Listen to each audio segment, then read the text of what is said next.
જય જીનેન્દ્ર બરાબર ladies no nature से जेलस नो ना ना ना वो लेडीज का नेचर है इसलिए ईर्ष्या नहीं कर रहे हैं लेकिन कोई पहले कोई ऐसी घटना हुई होगी जिसका रिएक्शन वो आ रहा है हाँ तो रिएक्शन आया तो मतलब मैंने कुछ पहले किया है तभी ये हो रहा है ओके कुछ भी हुए बगैर कोई भी निमित्त के बगैर कोई भी कर्म खड़ा नहीं होता है मतलब कि खिचड़ी खाने में जलने में बास आ रही है मतलब कि खिचड़ी नीचे लगी हुई है ना कहीं से भी धुआं निकल रहा है तो नीचे आग लगी हुई तो अगर कोई नहीं तो क्या होगा नेचुरली तो सारे जीव दूसरे जीव को मदद ही करेंगे ना कोई रोकने की कोशिश कोई नहीं करेगा अगर अच्छा काम कर रहे हो अच्छा काम हो रहा है तो आपको रोकने की कोशिश कोई नहीं करेगा अच्छा काम सबको पता है अच्छा काम होना ही चाहिए अच्छा काम है तो सपोर्ट करो लेकिन फिर भी रोकने की कोशिश होती है ना मतलब हमने ऐसे कर्म बांधे हैं अभी तक इसका कारण है अभी तक तो कितने जन्म करके आए पहला तो जन्म होगा ही नहीं ना किसी भी मनुष्य का सीधा मनुष्य तो जन्म कभी होगा ही नहीं कितने पिछले जन्म में जहाँ जहाँ जो कर्म करके आए हैं वो अनुसंधान में तो मेरे साथ चलेंगे ही चलेंगे एक बात सीधा तो पंचेंद्रिय जन्म किसको मिलता है सब नरक में से बाहर आते हैं सब निगोद में से सॉरी सारे के सारे जीव निगोद के गोले में से ही बाहर आते हैं अब निगोद में से जब एक सिद्ध भगवंत ऊपर गए तभी एक जीव बाहर निकला एक बात है जब एक भगवंत ऊपर गए होंगे तब एक जीव बाहर निकला होगा तो वो समय में हम यही सोचेंगे कि भाई कुछ पिछले जन्म की अनुसंधान के बगैर कोई भी मेरा रास्ता नहीं रोकेगा पहले तो यही सोचना है हमको क्योंकि अब तक तो हम पता नहीं कितने कर्म ऊपर चढ़ा के आ गए यही नहीं मालूम है कि हम अपने ऊपर कितने कर्मों का ढक चढ़ा के आए इतना बड़ा कितना द्वीप है अब आज आप जैन भूगोल पढ़ोगे आपको पता चलेगा कि कितनी जमीन है इतनी सारी जमीन इतने सारे मनुष्य के क्षेत्र इतनी जगह पे मनुष्य है कहाँ कहाँ हमने जन्म नहीं लिया होगा एक पुद्गल परावर्त काल में ये सारी जगह पर अगर हमने जन्म लिया है और हम आए हैं अभी तक अनंत उत्सर्पिणी अवसर्पिणी चली गई अनंत काल चक्र हो चुके हम तो अभी भी घूम रहे अभी तक हम घूम रहे तो हमारे आत्मा प्रदेश के ऊपर कितने सारे कर्मों का ढेर होगा आप सोच सकते हो और सारे कर्म जब तक वो आएंगे नहीं पकेंगे नहीं उसका पकने का समय नहीं होगा वो शांति से अगर आपने खत्म नहीं किया अभी तक तो वो खत्म होने के टाइम में भी आपने नए बांधते ही रहे हो अभी भी ना समझ में भी हम कहीं ना कहीं तो कर्म बांध ही रहे हैं ना हम बांध ही रहे हम यही सोच रहे कि चलो भाई इसको ईर्ष्या हो रही है देखो मेरे को परेशान कर रहा है इसको मेरे काम से ईर्ष्या हो रही है ये भी कर्म बंद हो गया ये भी कर्म बंद हो गया क्योंकि आपने अपनी परेशानी का पूरा नाम किसी और पे डाल दिया ना मुझे जो परेशानी हो रही है उसका कारण कोई और है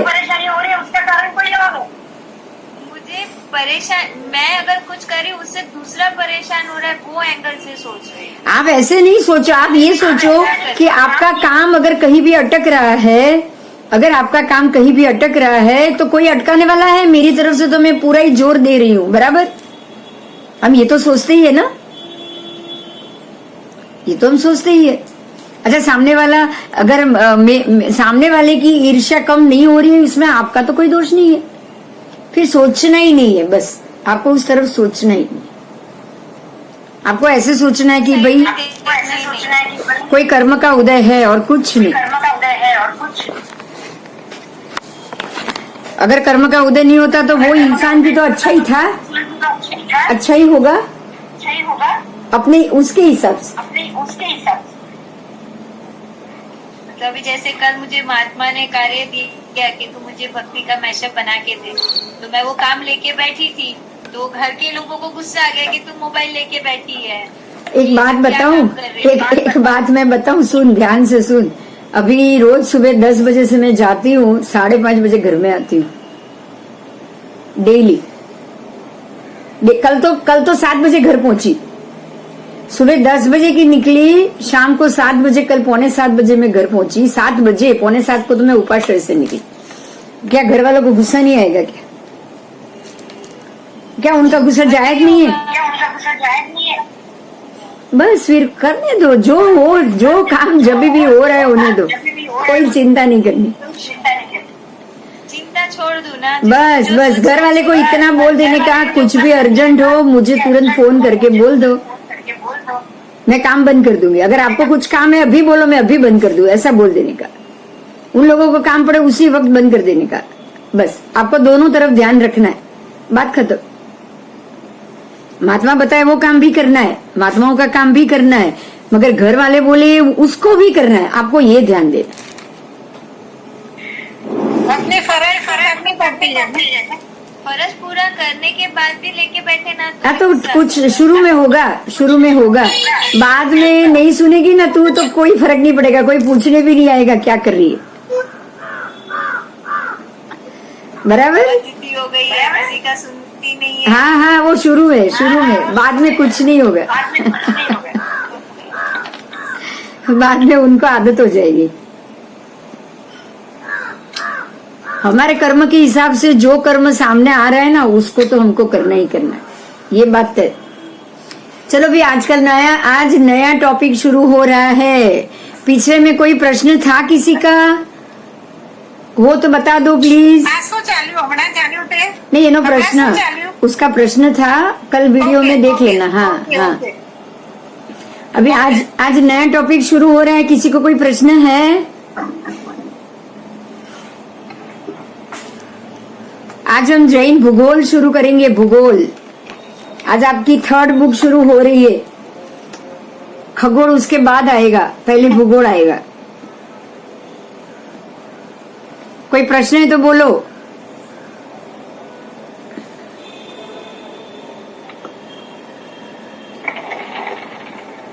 चलो अभी हम शुरू कर रहे हैं। देखिए ये आपको ये दिखाई दे रहा है, फ्रेम दिखाई दे रहा है, समुद्र। आपको आपने वो त्रस नाड़ी देख ली, त्रस नाड़ी 14 राजलोक, उसका जो पिक्चर देखा था, जैसे कमर पे हाथ रखकर खड़े हुए पुरुष की बात थी, वो जो आपने पिक्चर देखा, उसमें बिल्कुल कमर के भाग में, नाभि के भाग में तिर्यक लोक है। बराबर मेरी बात? सबको वो याद है ना? उसके नाभि के भाग में बराबर तिर्यक लोक है। वो नाभि के भाग में 1800 योजन, ध्यान दीजिएगा, तिर्यक लोक सिर्फ 1800 योजन का है। देवलोक बहुत लंबा है, नारकी भी बड़ी है, सबका नाप भी अलग अलग है, लेकिन ये जो तिर्यक लोक है, जो बराबर नाभि में द्वीप समुद्र से बना हुआ है। कोई माइक एक बार स्टार्ट करके फिर बंद कर देना, थोड़ी सी आवाज आ रही। तिर्यक लोक जो नाभि के स्थान में है, वो 1800 योजन का उसका नाप है। 1800 योजन ऊपर से नीचे का, ठीक है। अब उसको आप जानोगे कि ये ऊपर से नीचे उसकी लंबाई, अभी उसकी चौड़ाई कितनी, तिर्यक लोक की चौड़ाई कितनी। जो आपने एक त्रस नाड़ी जो पढ़ी है ना, पूरी एक त्रस नाड़ी, वो पूरी एक त्रस नाड़ी तक लोक है। वो पूरी एक त्रस नाड़ी तक लोक है, लोक। समझ में आई मेरी बात? जो एक त्रस नाड़ी का जो भूंगला है, उसके अंदर पूरे एक त्रस नाड़ी में ये अंत से ये अंत में लोकांत आ जाएगा। एक स्ट्रॉ की कल्पना कीजिए, आप एक स्ट्रॉ की कल्पना कीजिए, गोल भूंगड़ी, जैसे पाइप की कल्पना कर सकते हो। नल में जो पाइप होती है ना, उसकी भी आप कल्पना कर सकते हो। जो वो पाइप है वो एक रज्जू की है, और वो पाइप के अंदर ही पूरा ये कोने से लेके ये कोने तक उसकी जो चौड़ाई होती है ना, चौड़ाई, वो चौड़ाई में असंख्य द्वीप समुद्र आ गए। कितने? असंख्य द्वीप जो गिनती से भी हम गिन नहीं पाएंगे, जिसको हम बिल्कुल भी गिन नहीं पाएंगे, उतने द्वीप समुद्र उसमें आ गए, समा गए। आओ देखते हैं, पिक्चर में देखते हैं। अभी आपको दिख रहा है, बराबर मध्य में है जम्बू द्वीप। वो त्रस नाड़ी में बिल्कुल मध्य में जम्बू द्वीप है। आपको नाम सब पढ़ाई दे रहा होगा। अभी बराबर मध्य में है जम्बू द्वीप, उसके बाद है लवण समुद्र। ये देखो मेरा कर्सर घूम रहा है, ये दूसरा एरो है, वो लवण समुद्र है। तीसरा उसके बाद है घातकी खंड, फिर कालोदधी समुद्र, बाजू में नाम लिखा हुआ दिख रहा है ना। उसके बाद उसको लपेटे हुए, ऐसे गोल लपेटे हुए सारे द्वीप समुद्र है। इसी तरह एक द्वीप को दूसरा द्वीप बिल्कुल बंगड़ी की तरह लपेट के है। आप गोलाई में जैसे बंगड़ी देखोगे ना, बंगड़ी, कंगन, कंगन बोलो या बंगड़ी बोलो, बिल्कुल उसी तरह से एक द्वीप को दूसरा समुद्र, एक द्वीप एक समुद्र, एक द्वीप एक समुद्र। आपको यहाँ नाम मिलेगा, पहले जम्बू द्वीप, फिर लवण समुद्र, फिर घातकी खंड, उसके बाद कालोदधी समुद्र, फिर पुष्कर द्वीप, उसके बाद पुष्कर समुद्र, उसके बाद है कौन सा द्वीप लिखा है, वारुणीवर द्वीप, वारुणीवर समुद्र, अरुणोवर द्वीप, अरुणोवर समुद्र। इस प्रकार से असंख्य द्वीप समुद्र आएंगे। अंतिम आएगा द्वीप स्वयंभू रमण द्वीप और स्वयंभू रमण समुद्र। यहाँ तक का पूरा एरिया एक रज्जु त्रस नाड़ी में आ चुका है। आपके इस चौड़ाई में, एक रज्जु की चौड़ाई में असंख्य द्वीप समुद्र। सबसे पहले अंदर के भाग में 2.5 द्वीप आएंगे, जो 2.5 द्वीप 45 लाख योजन के ही होते हैं। जम्बू, फिर दो तरफ घातकी खंड, पूर्व घातकी खंड, पश्चिम, अरे उसके बाद लवण समुद्र, फिर पूर्व घातकी खंड, पश्चिम घातकी खंड, फिर वापस कालोदधी समुद्र, फिर अर्ध पुष्कर, इस तरफ अर्ध पुष्कर। यहाँ तक 45 लाख योजन है, यहाँ तक ही मनुष्य क्षेत्र है। उसके बाद असंख्य द्वीप समुद्र, एक गोलाई, एक रज्जु चौड़ी आपकी त्रस नाड़ी में आ गए। तो जो 2.5 द्वीप है ना बीच में, देखो ये बिल्कुल इस प्रकार से, देखो ये दूसरा पिक्चर,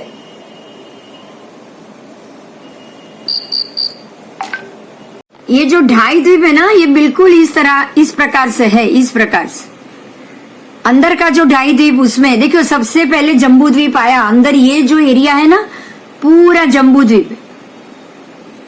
उसके बाद ये ब्लू पहली लाइन जो है गोल, वो है लवण समुद्र, बराबर जम्बू द्वीप को लपेटे हुए है, बंगड़ी की तरह लपेटे हुए। उसके बाद एरिया है घातकी खंड, देखो ये मेरू है, ये पूर्व घातकी खंड का पूर्व मेरू, सॉरी ये पूर्व घातकी खंड का पूर्व मेरू। मैं बड़ा करूं, दिख रहा है आपको? और ये पश्चिम घातकी खंड का पश्चिम मेरू, बराबर उसको लपेटे हुए कालोदधी समुद्र। उसके बाद ये अर्ध पुष्कर, ये पूर्व अर्ध पुष्कर, यहाँ पे पश्चिम अर्ध पुष्कर, और यहाँ उसके मेरू। तो बराबर 5 मेरू 5 लाइन में हुए।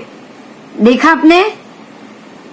ये जो पीला गोला है वो मेरू का, 1 2 3 4 और 5 मेरू एक लाइन में हुए 2.5 द्वीप के। और ये बराबर त्रस नाड़ी के मध्य भाग में आया है। ये 5 मेरू के मनुष्य क्षेत्र है वो बराबर मध्य भाग में। उसके बाद भी और द्वीप समुद्र, द्वीप समुद्र, द्वीप समुद्र, अंतिम स्वयंभू रमण समुद्र तक। अंत तो आएगा ही आएगा, क्योंकि त्रस नाड़ी एक रज्जु की है, तो ये अनंत तो होगा ही नहीं। क्लियर हो रही है मेरी बात? ठीक है, ये आपने पहले अनंत द्वीप समुद्र देखे, फिर 2.5 द्वीप देखे। अब हम सिर्फ लवण और जम्बू द्वीप के बारे में सोचेंगे। सबसे अंदर का है जम्बू द्वीप, और बराबर ये बाहरी लाइन में देखो आपको मत्स्य और सब दिखाई देते, लवण समुद्र लिखा हुआ। जम्बू द्वीप को लपेट के लवण समुद्र स्थित है। तो जम्बू द्वीप 1 लाख का हुआ तो हर एक द्वीप समुद्र उससे दुगुना आएगा। मतलब अगर जम्बू द्वीप 1 लाख का है तो लवण समुद्र 2 लाख का।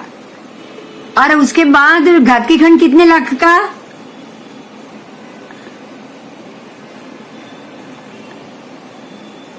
घातकी खंड 4 इस तरफ 4 इस तरफ 8, लवण पे 2 इस तरफ 2 इस तरफ, बीच में इतना 1 लाख योजन का अगर जम्बूद्वीप है, देखो यहाँ आपको पिक्चर में, और बराबर लवण उसको 2 लाख लपेट कर है, 2 लाख चौड़ा, तो 2 लाख यहाँ और 2 लाख यहाँ हुआ कि नहीं हुआ? दोनों तरफ चारों यहाँ भी हुआ ना, 2 उधर और 2 पूर्व और 2 पश्चिम में, हुआ कि नहीं हुआ? हुआ। तो बराबर आपको इसलिए टोटल जम्बू और लवण मिलके टोटल कितने लाख हुए बताओ कोई?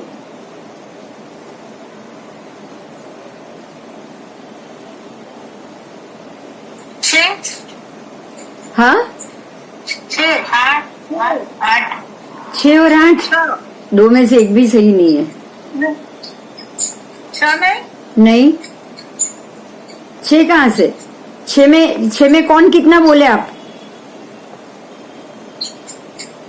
લવણ ના 2 ને 2 4 हाँ, અને जम्बू ना અને જંબુ ના 1 ને 1 2 1 ને 1 2 ક્યાંથી? જમ્બુ તો 1 જ લાખ, જમ્બુ તો 1 જ લાખ છે, 1 ને 1 2 ક્યાંથી?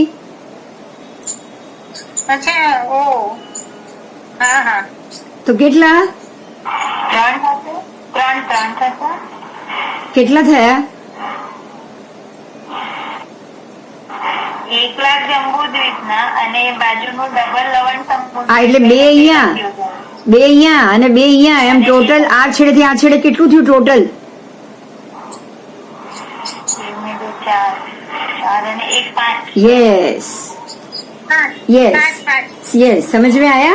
क्योंकि जम्बू तो एक का एक ही रहने वाला है, वो मध्य में है। लवण उसको 2 लाख चौड़ा लपेट के बैठा है, हर तरफ से 2-2 लाख चौड़ा, यहाँ से भी 2 लाख चौड़ा, यहाँ से भी, पूर्व से भी 2 लाख चौड़ा, पश्चिम से भी 2 लाख चौड़ा। तो आपको तो एक ही लाइन में गिनना है ना, पूरा पूर्व से पश्चिम तक कितना हुआ।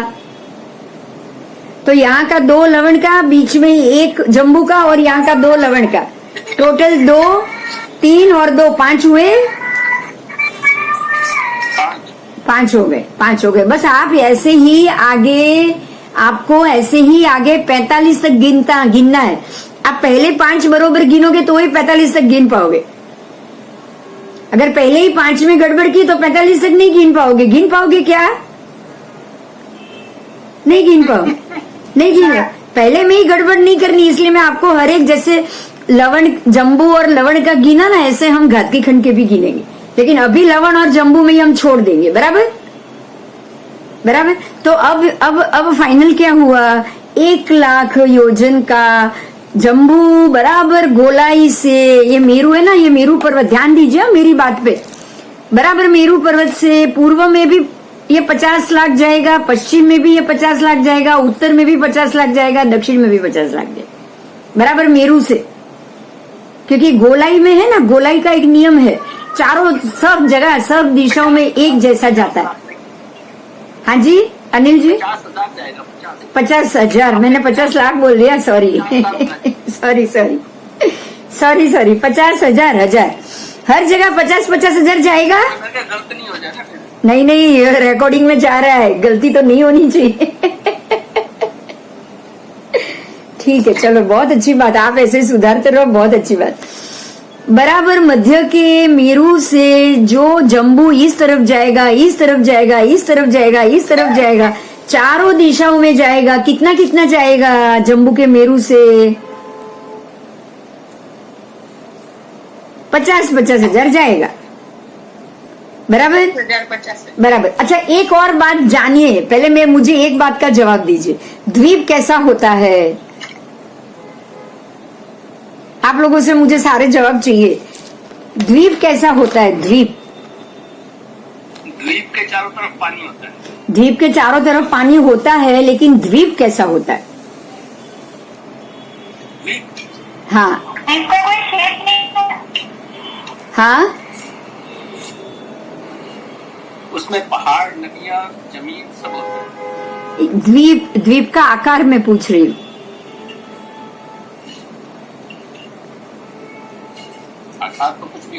नहीं नहीं नहीं नहीं नहीं, आप पता है कहीं गए हो? टीला, उसका दूसरा नाम है टीला। टीला कैसा होता है बोलो? पानी हो ना ऊपर से उपसेलू जमीन। यस, टीला कैसा होता है पता है? द्वीप। द्वीप हमेशा समुद्र के बीच में ही आपको पाया जाएगा, जिसके चारों ओर पानी है और जमीन बीच में से टीले की तरह उठी हुई होती है कि नहीं होती?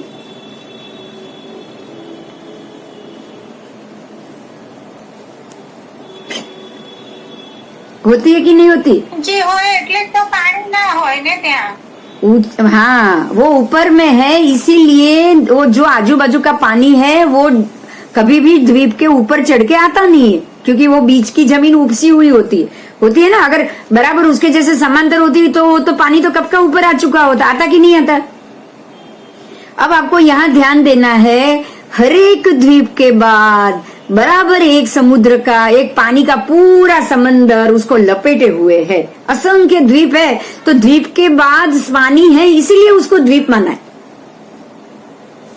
असंख्य जो जमीन आई एक के बाद एक, अगर उसके आसपास समुद्र नहीं होता तो क्या उसको द्वीप नाम दिया जाता? ये बहुत समझने की बात, ये बहुत समझने की बात, ये बहुत ही समझने की बात कि जब अगर एक द्वीप बना है तो ये तय है कि उसके आसपास पानी, तो ये भी तय है कि वो पानी द्वीप के ऊपर नहीं चढ़ रहा है, क्योंकि वो पानी के लेवल से द्वीप ऊंचाई में,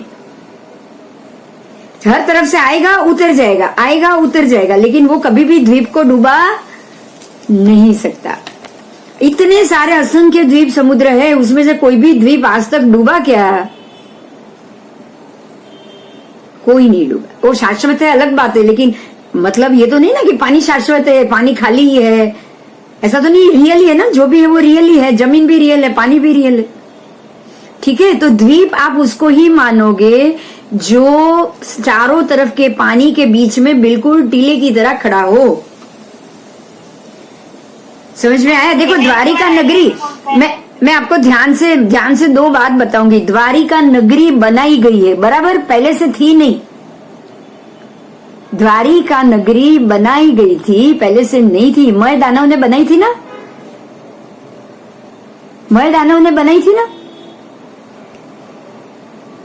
द्वारिका नगरी। बिल्कुल इसी तरह रावण की लंका, चारों तरफ से खाई खोद के पानी लाया गया था, बराबर। रावण खुद ही लाए थे, चारों तरफ से खाई खोद के उसको, तभी तो उसको आप क्रॉस नहीं कर पाए। तो ऐसे बनाया जाए, उसको आप द्वीप नहीं कहोगे, और जो बनाया जाए वो कभी भी डूब सकता है। दो बातें, जो बनाया जाए वो कभी भी डूब सकता है, लेकिन जो द्वीप होता है ना वो कभी बनाया नहीं जाता, वो बनाया हुआ है और वो कभी भी डूब नहीं सकता, क्योंकि वो पानी के लेवल से जमीन ऊपर ही होती है। पानी के लेवल से जो द्वीप की जमीन है वो ऊंची टीले की जैसे ऊंची ही होती है। तो आप अभी ये सारे द्वीप समुद्र पढ़ने जा रहे हो तो उसकी डेफिनेशन भी हमको समझनी चाहिए। ठीक है, अभी आगे जाएंगे। देखो यहाँ पे आपको बराबर ये पिक्चर में सारी चीज मिल रही है, इसको समझेंगे एक एक को। देखो ये जम्बू द्वीप है, और जम्बू द्वीप में बराबर मध्य में मेरू है। मेरू दिखा आपको लिखा हुआ? हाँ, दिखा। बस अभी ये मेरू लिखा हुआ दिखा है। बराबर चारों तरफ से 50-50 हजार योजन नीचे तक ये टीला जाएगा, बराबर बीच में उठ जाएगा, मेरू ऊपर हो जाएगा और बाकी सारा नीचे तरफ चारों तरफ ढोड़ाव जाएगा, ढोड़ाव। यही कारण है। देखो ये नदी, देखो मैं आपको एक बहुत बड़ी बात समझाती हूँ। ये नदी है, ये सीतोदा नदी है, ये जा रही है। आपको अगर ये पढ़ा है तो आप पढ़ सको तो पढ़ो। सीतोदा नदी कितनी है? इतनी नदियों का परिवार 5,32,028 नदियों का परिवार आपको पढ़ाई दे रहा है? हाँ, दिखाई दे रहा है। हाँ, बस तो ये पूरा नदियों का जो परिवार है वो यहाँ से शुरू होगा, बराबर 50,000 योजन तक ढाल में जाएगा, तभी वो यहाँ से लवण को मिलेगा। समझ में आ रही है मेरी बात? अब नदी बह रही है, नदी बिना ढाल के बह नहीं सकती, नहीं तो वो सरोवर हो जाएगा। अब यहां से ही वो सरोवर हो जाएगा। अगर वो नीचे तक गई, इसका मतलब ढाड़ है। ऐसे ही इस तरफ है सीता नदी, आप वो भी पढ़ो, सीता नदी। इसको तो बराबर 50,000 योजन मिल रहा है। मेरू से लेके यहाँ से बहती बहती, महाविदेश से बहती बहती, इतने परिवारों को साथ लेके वो पूर्व लिखा है, वो पूर्व लवण में मिल जाती। ये सारा आप पढ़ोगे। आओ ऐसे ही देखो, ये भी द्र है, ये पद्मद्र है, जहां से गंगा और ये निकलती है। ये भरत क्षेत्र आ गया। पद्मद्र से ये गंगा है, इस तरफ गंगा निकल रही है। कर्सर जा रहा है आपको, एक मिनट, हाँ एक मिनट, ये दिख रहा है कर्सर, ये गंगा नदी है। और बिल्कुल 14,000 गंगा नदी के और 14,000 सिंधु के, ये सिंधु नदी है। और ये दोनों नदी पद्मद्र से, ये दो नदी भरत क्षेत्र में आई। पद्मद्र से एक और नदी यहाँ गई, रोहिताशा नदी, जो दूसरा क्षेत्र है ना वहां पे। ये देखो यहाँ लिखा हुआ है लघु हिमवान पर्वत पे रोहिताशा नदी। 28 नदियों का ये परिवार है। और ये नदी पूरी कहाँ गई? हेमवत क्षेत्र में। ये हेमवत क्षेत्र है। तो पद्मद्र से 3 नदी निकली, एक यहाँ आई गंगा, दूसरी सिंधु, दोनों भरत में। और हेमवत क्षेत्र में कौन सी गई? रोहिताश। और यहाँ पद्मद्र था, ये पर्वत पे, यहाँ पे महापद्मद्र है। ये लिखा हुआ ब्लू आपको दिखाई देगा, ठीक है। बिल्कुल ऐसे ही द्र के बाद द्र आएंगे, द्र के बाद द्र आएंगे, नीचे नीचे तक द्र जाएंगे। ऐसे ही इस तरफ भी ऐरावत क्षेत्र में जाएगा, ये ऐरावत क्षेत्र है। और यहाँ पुंडरीक द्र है, पुंडरीक द्र, महापुंडरीक द्र, केसरी द्र। द्र का मैं समझाती हूँ आपको। द्र का मतलब ही है कि जहाँ नदी का मूल होता है, जहाँ से किसी भी नदी का मूल होता है उसको द्र बोला जाता है। नदी का मूल, नदी जहाँ से आती है, नदी आती है बहती हुई, तो उसका मूल कहीं तो होगा ना, होगा कि नहीं होगा? हाँ, नदी कहीं से आती है तो उसका कहीं तो होगा ना। जैसे शत्रुंजय नदी शत्रुंजय पे आपको मिल रही है तो उसका कहीं तो रूट होगा ना।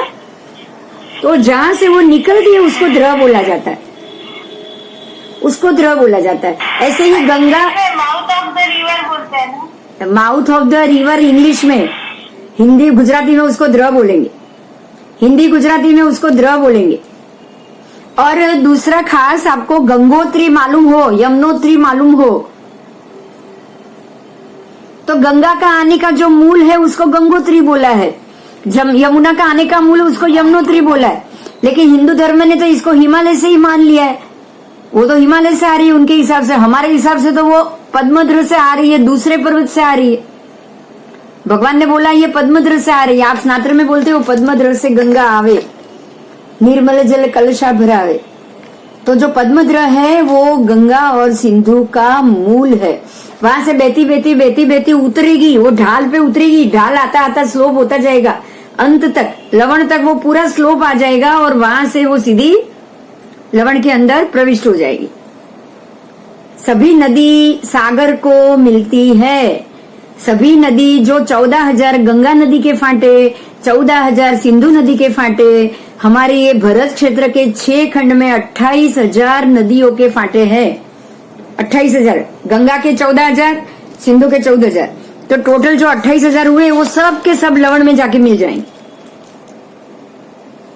बराबर। तो नदी बहेगी क्यों, कैसे? अगर उसका स्लोप नहीं होगा तो वो बहेगी नहीं, वो रुक जाएगी। पानी को स्लोप मिलेगा तो ही जाएगी ना। आप खाली घर में थोड़ा सा पानी डाल के देख लो, जिधर स्लोप होगा उधर ही चला जाएगा। जहां स्लोप नहीं होगा तो पानी वहां भरा हुआ रहेगा कि नहीं रहेगा? रहेगा। बराबर। तो ये भरत पूरा जम्बू द्वीप, 4 द्वीप, हर एक द्वीप, मैं खाली जम्बू की बात नहीं कह रही हूँ, घात की कंड भी द्वीप, पुष्कर भी द्वीप है। और वहां पे जो जो नदी आती है वो सारी द्वीप है, तो उसको टीला मिलेगा ही मिलेगा। सभी नदियां जहां से उत्पन्न होगी वो द्रह से लेके 50,000 की, कोई 5,000, कोई 10,000, कोई 50,000, भरत क्षेत्र में ज्यादा दूर नहीं है। भरत क्षेत्र का पूरा जो लंबाई का एरिया है ना, वो मुश्किल से 15,000। जो अंत में जो 1 लाख महाविद्य में होता है मेरू के वक्त, यहां से लेके यहां तक 1 लाख का एरिया, भरत क्षेत्र में खाली 15,000। क्यों, मैं बता दूं वो भी क्यों। सवाल होगा आपको, क्यों क्यों? देखो, क्यों? हाँ ये होगा, मैं समझती हूँ, होना चाहिए, होना भी चाहिए। आओ, इसलिए देखो ये बराबर मध्य का एरिया हो गया मेरू का। ये छेड़, ये अंश लेके ये अंत तक 1 लाख है, ये अंश लेके 1 लाख है, तो ये सारा घटता जाएगा। निषद का घटेगा, उससे और घटेगा, उससे और घटेगा, बराबर ये जो भरत है ना, भरत का एरिया यहां से यहां तक 15,000। तो ये भरत लास्ट है, भरत का 15,000, तो धीरे धीरे बढ़ता बढ़ता यहां तक ये टोटल 1 लाख हो जाएगा, ये अंत से ये अंत। वापस घटता घटता घटता घटता ऐरावत का वापस 15,000। सिंपल। अगर ऐसे एरिया को ऐसे नहीं समझोगे ना, तो फिर बीच का गणित समझ में नहीं आएगा। ठीक है, कोई प्रश्न है? इतने में कोई प्रश्न है तो बोलो, बोलो, किसी को भी कोई प्रश्न है तो प्लीज। हाँ बोलो अनिल जी। नहीं नहीं, ठीक है ठीक है, चलो आगे जाते हैं।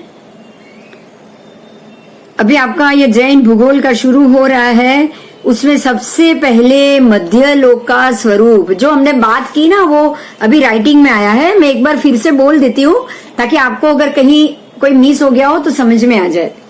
मध्य लोक का स्वरूप धम्मा नारकी की मोटाई के पहले, मतलब जो रत्न प्रभा नारकी है उसकी जो जाड़ाई आएगी वो उसके पहले, मतलब ऊपर के प्रतर से धम्मा नारकी शुरू हो रही है, रत्न प्रभा शुरू हुई, उसके ऊपर के प्रतर से 900 योजन तिरछा लोक में आता है। और उसके बाद यहां से 900, और जो आपका जो जम्बू और जो आया वहां से ऊपर के 900। देखो यहाँ पे आपको 1800 योजन कैसे हो रहा है ना, वो मिल रहा है। देखो हमारे यहाँ से मंडल कितने ऊपर है, मैं बता दूं अगर नहीं पता है, 790 योजन से लेके 910 योजन के बीच में आ गया। 110 योजन में सब 790 योजन से लेके 900 योजन तक पूरा ज्योतिष चक्र आ गया। तो जहां तक ज्योतिष चक्र है वहां तक तिर्यक लोक है। तो ऊपर के 900 योजन, ऊपर के 900 योजन, और यहां से लेके नीचे धम्मा की पृथ्वी की मोटाई तक 900 योजन, तो टोटल कितने हुए? 1800 योजन। 900 ऊपर, मतलब ज्योतिष चक्र से लेके धम्मा नारकी की ऊपर की सतह, उसको आप संभूतला समझोगे, आगे जो समझना है समझेंगे। लेकिन ये जो यहां तक का एरिया है ना, वो पूरा 1800 योजन हो गया। ठीक है, 900 नीचे 900 ऊपर। हाँ बोलो।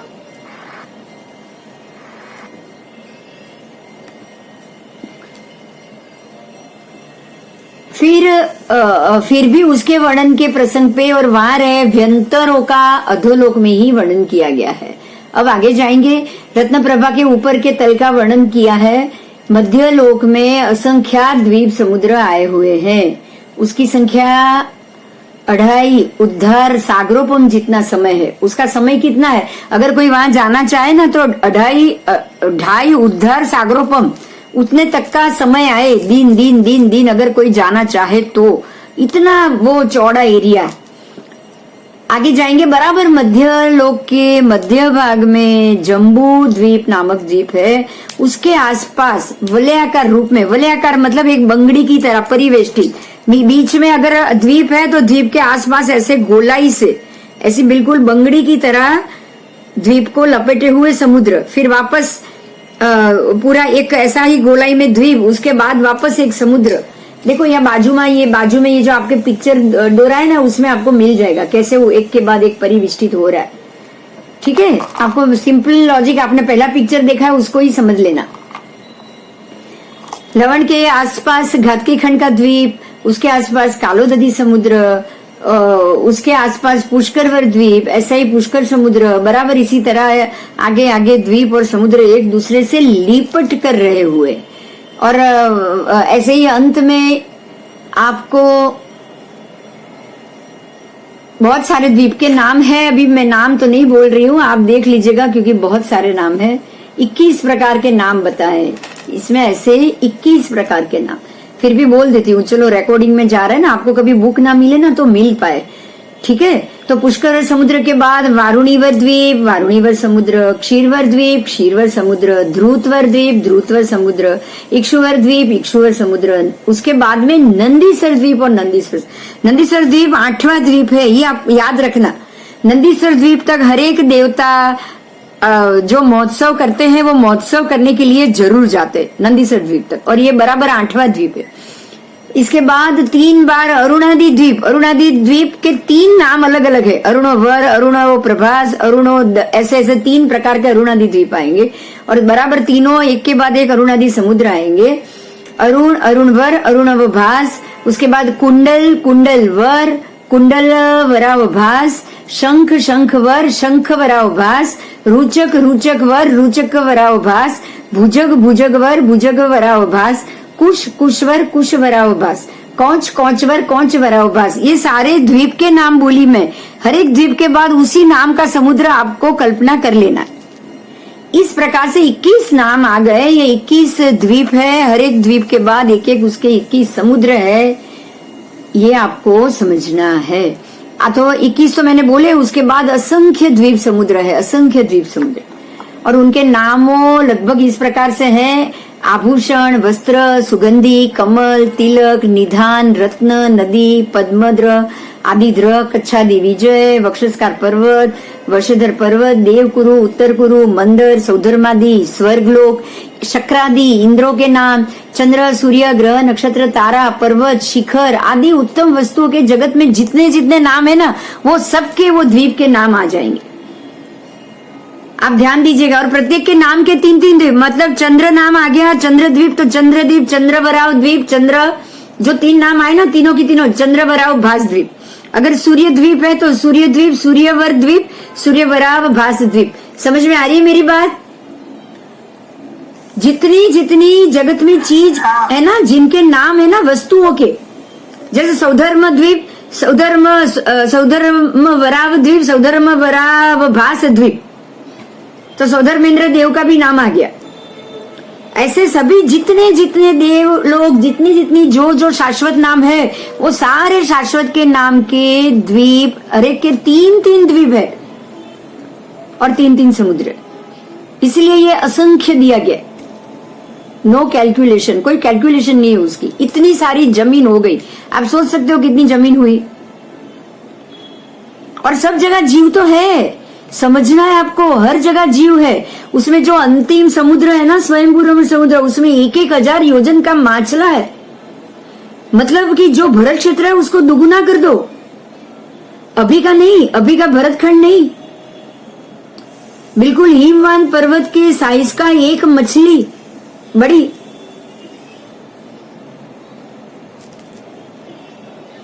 ऐसे पंचेंद्रिय जलचर जीव कितनी उसकी आयु, और इतने आयु तक वो करेंगे क्या? स्वयंभू रमण समुद्र का मछला मरने के बाद तो 7वीं नारकी में ही जाएगा। आप समझ सकते हो, क्योंकि इतने सालों तक कितने मत्स्यों का आहार करेगा वो। बात समझ में आ रही है?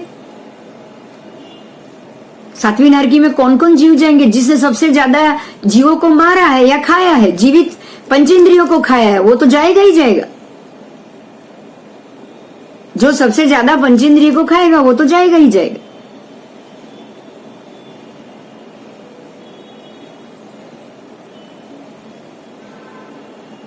कोई प्रश्न हो रहा है तो प्लीज पूछ लेना। इस तरह से असंख्य, देखिए सूर्यवराव भी आ गया नाम, जम्बू द्वीप, इस नाम के भी असंख्य द्वीप समुद्र है, मतलब जम्बू द्वीप के नाम से भी है। आप ये सारे द्वीप समुद्र में जम्बू द्वीप, जम्बूवराव द्वीप, जम्बूवराव भास द्वीप सब आ गए, ये नाम भी आ गया। लवण द्वीप, लवणवराव भास, सारे नाम आ गए, सारे नाम आ गए। जितने प्रचलित शाश्वत नाम है वो सबके द्वीप समुद्र आ गए। शाश्वत इसलिए कि जिसका अंत नहीं होना है वही नाम होगा। द्वीप समुद्र भी शाश्वत है, तो जो चीज शाश्वत है उसका ही नाम उसमें दिया जाएगा। क्लियर हो रही है मेरी बात? हाँ, आपको आगम में एक बात बार बार आएगी कि 12,000 योजन छोड़ के जम्बू नामक द्वीप के पूर्व में ये देवताओं का की राजधानी आई है। मतलब कौन सा जम्बू? ये जम्बू नहीं, ये जम्बू द्वीप, जम्बू वराव द्वीप, जम्बू वराव भास द्वीप। समझ में आया? हमारा वाला जम्बू द्वीप नहीं, मनुष्य क्षेत्र का जम्बू द्वीप नहीं। जहाँ देवों की राजधानी है ना, वो ये जैसे ये 3-3 नाम वाले द्वीप है ना, ऐसे ही जम्बू के नाम वाले भी 3 द्वीप आएंगे। और ये आपको बार बार आएगा, हर एक आगम में ये आएगा। तो 12,000 योजन छोड़ के ये द्वीप है। कल याद कराना दक्षा महात्मा को, ये जवाब देना है। बहुत अच्छा जवाब आ गया इसमें, खाली याद कराना बस, खाली याद कराना। क्योंकि वो बोलते हैं इसमें ये जम्बू द्वीप कौन सा है, ये जम्बू द्वीप कौन सा है, बार बार क्वेश्चन होता है। तो ये तो यहाँ बता ही दिया है कि ये सारे नाम के जम्बू द्वीप भी से भी नाम है, सूर्य से भी द्वीप के नाम है। तो वो 12,000 योजन छोड़ के जो जम्बू द्वीप है, वो ये ऐसे द्वीप, ये वाला द्वीप आ गया। उसके ऐसे नहीं, एक नहीं, 3-3 द्वीप के नाम होंगे। जम्बू द्वीप, जम्बू वराव भास द्वीप, जम्बू वर द्वीप और जम्बू वराव भास द्वीप, और 3 द्वीप, तीनों के समुद्र हो गए।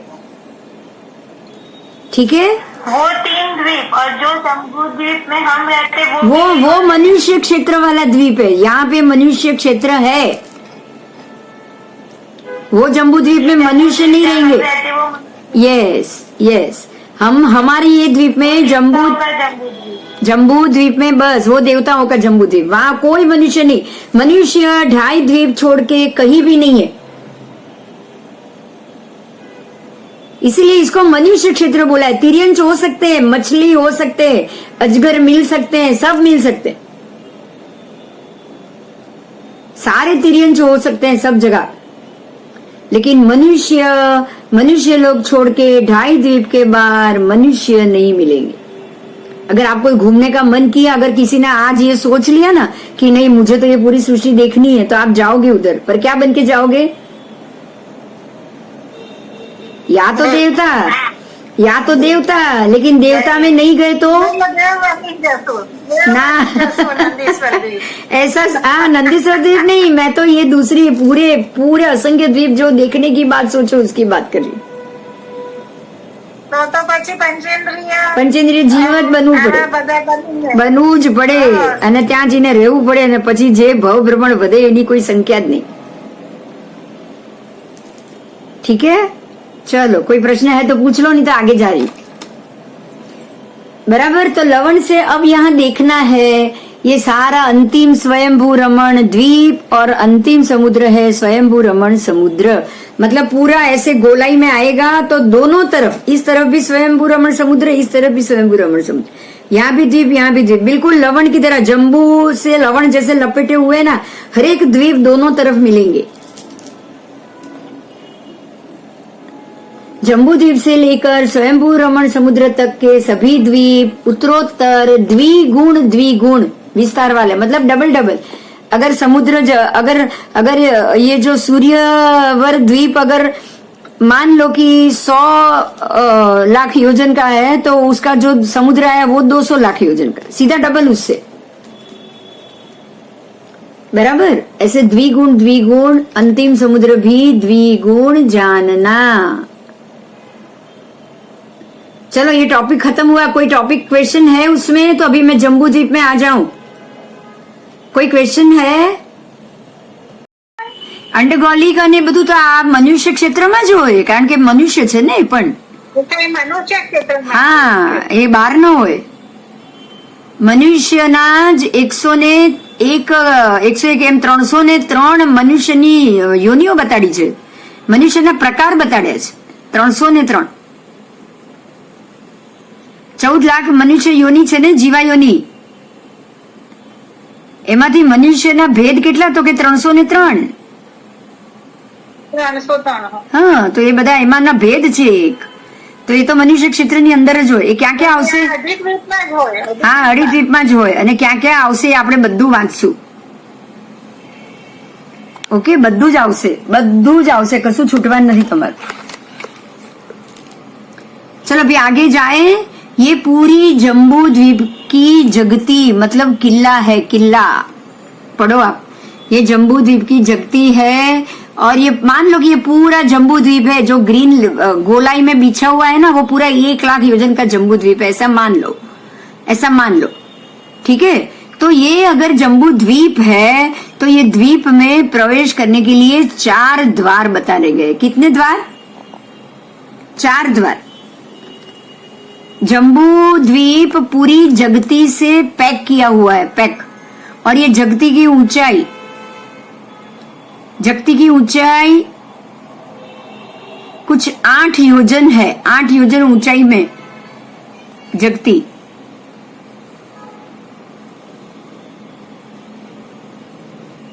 उसकी दीवार है उतनी. 4 योजन लिखा है. नहीं नहीं, 8 योजन है. दीवार है, दीवार दीवार. विस्तार 4 है. देखो ये लिखा है यहाँ, विस्तार 4 योजन है, चौड़ा 4 योजन.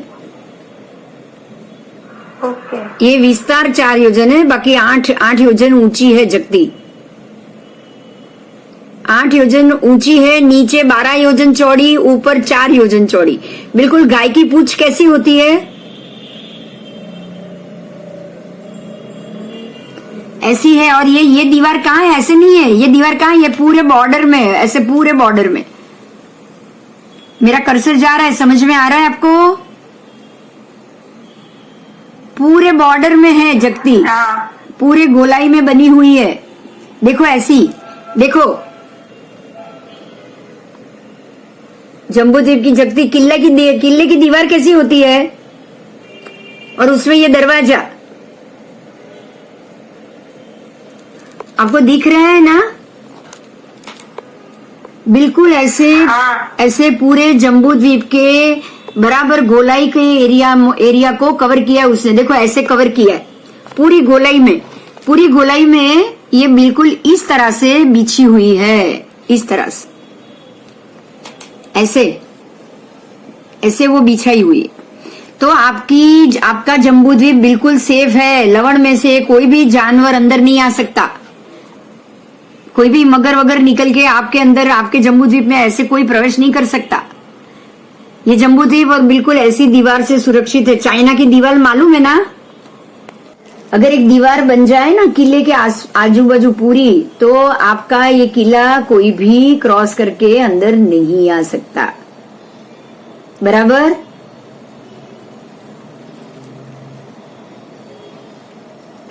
बराबर समझ में आया?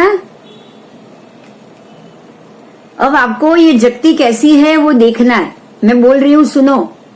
1,00,000 योजन विस्तार वाले जम्बू द्वीप का आकार प्रतरवृत्त मतलब ऐसे गोल है. उसको गोल थाली के समान माना है, लेकिन प्रतरवृत्त माना है. प्रतरवृत्त का मतलब क्या? प्रतरवृत्त का मतलब क्या? प्रतर का मतलब क्या? किसी को पता है क्या? लेयर. लेयर. लेयर. तो द्वीप पे लेयर आएगा ना, एक के बाद एक लेयर आएगा ना. फ्लोर ऐसे, दादर नहीं बोलते हम, प्रतर. श्रेणी. श्रेणी का मतलब क्या? लेयर. श्रेणी को, हाँ श्रेणी को है ना, श्रेणी को हमारे सब शास्त्रों में श्रेणी को दादरा कहा जाता है. दादर श्रेणीबद्ध हम बोलते हैं. तो एक के बाद एक के बाद एक के बाद ऐसे चढ़ाई वाला. तो ये सारे प्रतर 14 गुण खाना केवी रीते बता. हाँ बस. तो जो प्रतर है ना, वो प्रतर है, वो ऐसे श्रेणीबद्ध है. और उसको वो पूरा कैसे बिछा हुआ है गोल में, लेकिन गोल में प्रतर वृत्त है. गोल में ऐसे ऐसे ऐसे टीले की तरह ऊपर चढ़ना है. आगे आओ. लवण समुद्र के समान वलयाकार नहीं है, कुंभार के चाक के समान है. देखो यहाँ और बात बताई. लवण की तरह गोल नहीं है, लवण खाली गोल है. समझ में आया? लवण प्रतरात्मक नहीं है, लवण टीला नहीं है. और कुंभार का चाक कैसा होता है? कुंभार का चाक ऐसे धीरे धीरे मिट्टी ऊपर चढ़ती है कि नहीं चढ़ती है? कुंभार के चाक में बराबर बीच में वो मिट्टी लगा के वो जब मटका बनाएगा तो धीरे धीरे कोने से वो मिट्टी ऊपर चढ़ती है कि नहीं चढ़ती है जब चाक घुमाता है तो। कुंभार के चाक में अगर कोई चीज ऊपर मिट्टी या कुछ तो वो स्लोप में टीला टीला जैसा हो गया ना, तो लवण की तरह नहीं है मगर कुंभार के चाक की तरह है, प्रतर वृत्त के समान है। ठीक है। जम्बूद्वीप के चारों ओर वज्रमणिमय नामक कोट है। ये वज्रमणि से बना हुआ है। वज्र का मतलब जो कभी भी टूट ना पाए, ऐसे मणि जो कभी खत्म ही ना हो पाए, ऐसे मणि जो कभी नाश ना हो पाए, उसको वज्रमणि कहा जाता है। वज्र के समान मजबूत मणि। और उसका वो पूरा मणि का बना हुआ ये जगती नामक कोट है, इसलिए उसको जगती कहा जाता है। ये कभी टूटेगी नहीं, ये कभी टूट नहीं सकती, ये कभी खत्म नहीं हो सकती। उसकी ऊंचाई 8 योजन की है, उसका विस्तार नीचे की तरफ 12 योजन, फिर क्रमशः छोटा होता ऊपर की तरह सिर्फ 4 योजन, मतलब 12 से लेके ऐसे 4 योजन हो गया। इसलिए उसको नॉर्मली ऐसी चीजों को गोपुच्छ कहा जाता है। गोपुच्छ मतलब गाय की पूछ, जो बड़ी होती है और कोने में आते आते छोटी हो जाती। इतना उसका नाप है। बराबर उसके ऊपर के भाग में सर्व रत्नमय नामक वेदिका है। वेदिका का मतलब क्या? ये शब्द बार बार आएगा, बोलो वेदिका का मतलब क्या?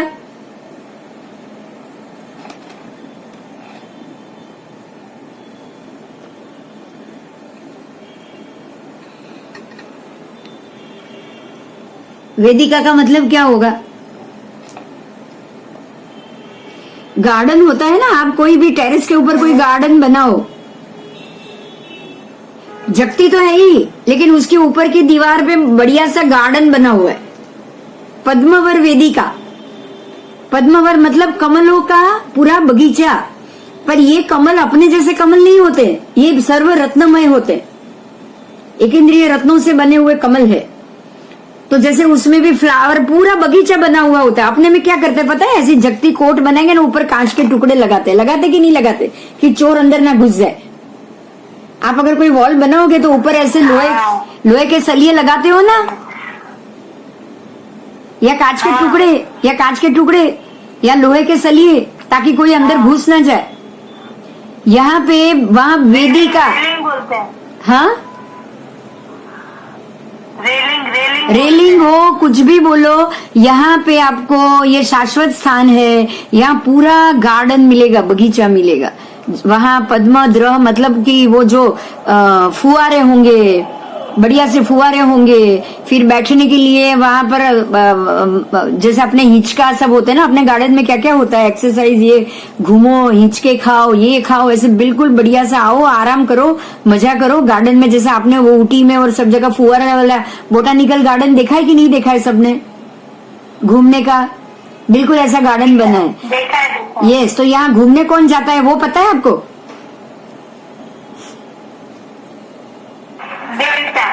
कौन दे वो कोई ऊपर है आपके सौधर में से, इंद्र देवलोक में से कोई नवरे फ्री नहीं है कि वो नीचे आएंगे।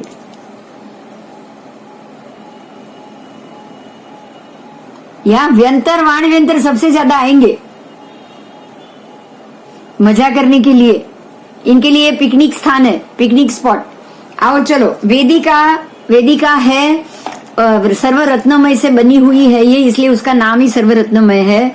फिर ये पुरुष, किन्नर, गंधर्व, वृषभ, सर्प, अश्व तथा हस्ती आदि चित्रों से युक्त है। उसके ऊपर ऐसे चित्र बनाए, पुरुष के, स्त्री के, गंधर्व के, सर्प आदि, हस्ती, सबके चित्र बनाए हुए। उसमें गुच्छों, पुष्पों, पल्लवों से उत्तम वासंती, चंपक इत्यादि विविध रत्नमय लताएं। हमारे जैसे यहाँ चंपक के पुष्प हैं, वासंती के पुष्प हैं, वैसे झाड़ तो वैसे ही हैं लेकिन रत्न के हैं। ये अपने जैसे झाड़ नहीं जिसको पानी की जरूरत हो, ऐसा नहीं, ऐसा कोई नहीं। वेदिका का घेराव, ये जो वेदिका है बराबर जगती के कोट के जितना, ऐसी गोलाई में वेदिका है तो बराबर वो गोलाई में आपको देखो, आपको ये बाजू में ये पेज में पिक्चर दिख रहा है आपको, साइड में 21 नंबर लिखा है, किसी को दिख रहा है सबको? बिल्कुल वैसी वेदिका है। मतलब समझ लो कि ये जम्बू द्वीप की जगती है और उसमें बाहर जो ये गोलाई में जो डिजाइन है ना, बिल्कुल चारों तरफ ऐसी वेदिका बनी हुई। और ये वेदिका में भी क्या है, एक 4 योजन की जो चौड़ाई बोली ना, ये चौड़ाई 4 योजन की, तो बराबर बीच में क्या पद्म वो है, अब यहाँ लिखा है देखो, दोनों तरफ बगीचे, आप आगे बगीचा पीछे बगीचा, और बराबर जो बीच में जो है वो वहां पे आपको फव्वारे और वो सब लगे हुए, फव्वारे और वो सब। अब उसका वर्णन करेंगे, सुनना, मैं बोल रही हूँ, पर आपको समझ में आ गया ना कि वेदिका कहाँ है और कैसी है।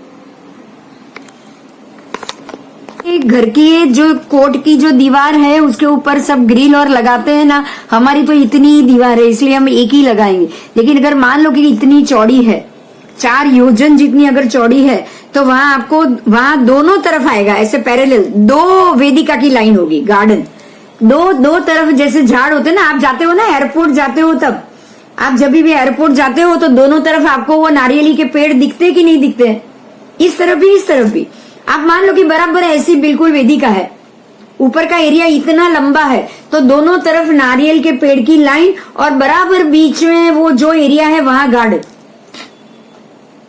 आओ बैठो, मजा करो, सो खेलो, वहां तो व्यंतर के लिए तो हर चीज की छूट है। जैसे हमारे गार्डन में हम बोलते हैं ना, ये लव गार्डन बोलते हैं, ये गार्डन बोलते हैं, ये बच्चों का गार्डन बोलते हैं, बराबर उसी तरह यहाँ पे वो लोग के लिए अलग अलग गार्डन।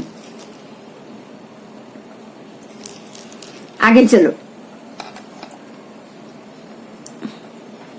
वेदिका के दोनों तरफ 2 बगीचे, प्रत्येक बगीचे का घेराव बराबर जगती जितना, घेराव और विस्तार उसके जितना ही, लेकिन जो चौड़ाई है ना, चौड़ाई वो 250 धनुष, उसमें 2 योजन कम, ऐसे 250 धनुष की चौड़ाई। वेदिका के दोनों तरफ का विस्तार सम्मिलित अगर आप करोगे तो बराबर 4 योजन होगा। दोनों बगीचे में फल फूल इत्यादि मनोहर वृक्ष है, लेकिन ये फल फूल रत्न के हैं, ये ध्यान रखना, सब यहाँ रत्न के हैं। यहाँ से जो तृण घास के अंकुर है उसमें भी चंदनादि के से अधिक सुवास प्रसरती है। अगर वो चंदन से अधिक सुवास है मतलब हमारे जैसा घास नहीं है, सादा घास नहीं है, वो रत्न के घास। इन अंकुरों का पवन और वायु से परस्पर अथड़ाते हुए वीणादिक वाजिंत्रों के नाद बजते। जब वो घास एक दूसरे से टकराएंगे ना तो उसमें से वाजिंत्र का नाद बजेगा, क्योंकि ये मणिमय के पत्थर के वो बने हुए होते, घास भी मणिमय पत्थर के बने हुए। आगे जाएंगे, पवन से परस्पर टकराते हुए ऐसे पंचवर्ण के सुगंधित मणियों में से भी मधुर ध्वनि निकलती है। सर पे सोपान मतलब सीढ़ियों वाली बावड़ी, यहाँ पे आपको बावड़ियां मिलेगी, जैसे हम रानी की वाव और सब बोलते हैं ना, ऐसी वाव, तालाब, महासरोवर इत्यादि सब है। और ये बावड़ियों में क्या है, जल और पानी भी मदिरा और इक्षु रस के भांति होगा। इसका पानी कैसा होगा, यहाँ पे पानी कैसा होगा, मदिरा और इक्षु रस। मदिरा मतलब जो नशा देने वाला हो। अब देवों को तो वही चाहिए ना, उनको सादा पानी चाहिए नहीं चाहिए। और फिर मीठा पानी, इक्षु रस मतलब मीठा पानी, कहीं पे मीठा पानी हो, कहीं पे इमली की खट्टा जैसा स्वाद वाला पानी हो, सारे स्वाद के पानी वहां पे मिल जाएंगे उनको, सारे।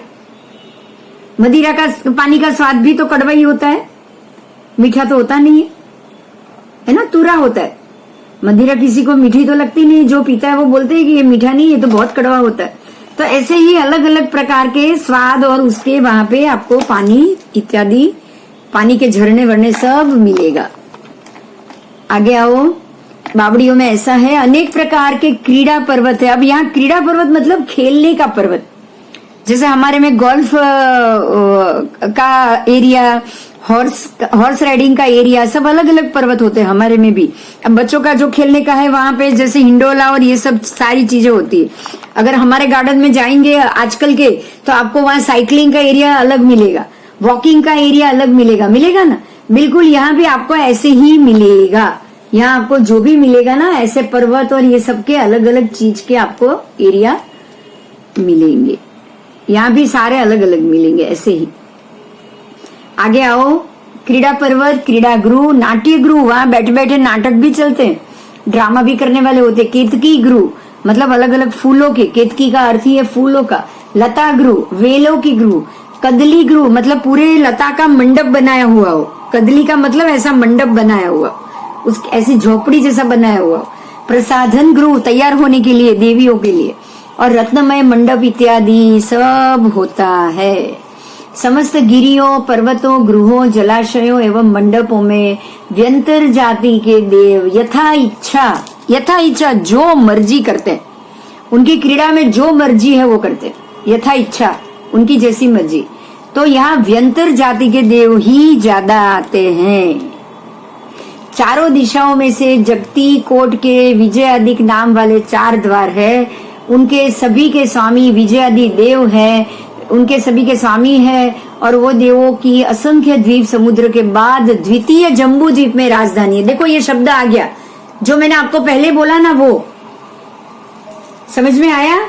ये जो द्वीप आया जम्बू द्वीप, जम्बू वराव द्वीप, जम्बू वराव भास द्वीप, उसमें उनकी राजधानी। ऐसे ही घातकी खंड के जो भी होंगे उसकी जो जगती होगी, उसके भी जो घातकी खंड द्वीप, घातकी खंड वराव द्वीप, घातकी खंड वराव भास द्वीप, उसमें उनकी राजधानी होगी। समझ में आया आपको।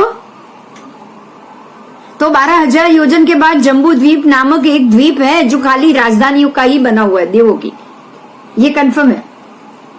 मतलब समझ में आ रही है दक्षा। हमको नहीं समझ में आ रहा है क्या लिखा है, लेकिन आगम में जो लिखा है वो सही लिखा है। समझ में आ रहा है। आवाज नहीं आओ तो तारो। हम लोग ये सोचते रहते कि ये बात तो आती ही नहीं है, ये बात तो कहीं मैच ही नहीं हो रही। हम लोग ऐसा सोचते कि नहीं सोचते, ये हम लोग सोचते हैं। लेकिन आगम में लिखी हुई हर बात सही है, हर एक बात सही। चलो आगे जाएंगे। विजय आदि देवों की असंख्य द्वीप समुद्र के बाद द्वितीय द्वीप में राजधानी है। अब कोट से पूरा फिरता पूरे कोट का जो एरिया है ना, ऐसे ही बराबर कोट का बना हुआ, वो एरिया के बीच में झरोखा भी है। झरोखा जैसे हम झरोखा बोलते हैं, गवाक्ष। ये पूरा झरोखा 2 गांव ऊंचा और 500 धनुष चौड़ा है। 2 गांव ऊंचा है हाइट में, इतना 2 गांव जितना, और चौड़ा 500 धनुष, क्योंकि जितनी जगती होगी उतना चौड़ा। बराबर जगती के बीच में झरोखा है जो इतना चौड़ा है और बराबर मध्य भाग में आया है। वहां से लवण समुद्र के सारे दृश्य को ये देव और देवी देख सकते हैं। देखो जम्बू द्वीप में बराबर बीच में है ना, आपको पहले ही पिक्चर में आ गया था। मैं बताती हूँ आपको। देखो ये गवाक्ष में देखो क्या है, आ गया, समझ में आया।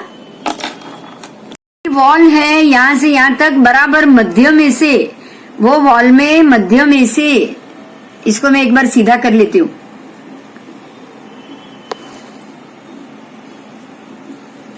आओ अभी समझ में आ जाएगा। देखो अभी समझ में आया। ये जो 4 योजन ऊपर चौड़ी और नीचे 12 योजन चौड़ी, बराबर बीच में घटती मतलब जो 8 योजन है आसपास, ये गवाक्ष आएगा। गवाक्ष में रेलिंग है, गवाक्ष का मतलब ये झरोखा। तो ये झरोखा ऐसा है, ये बराबर बीच में से ट्रांसपेरेंट है।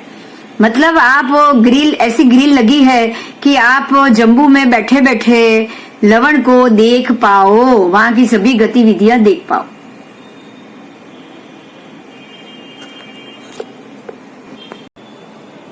चलो कोई बात नहीं। अगर कोई क्वेश्चन है आपको तो मैं आगे जा रही हूं, प्रश्न नहीं है तो मैं आगे जा रही। चलो 4 द्वार के नाम बताए हैं चारों तरफ। विजय द्वार, वैजयंत द्वार, अपराजित द्वार, और चौथा है जयंत द्वार। जयंत, विजयंत,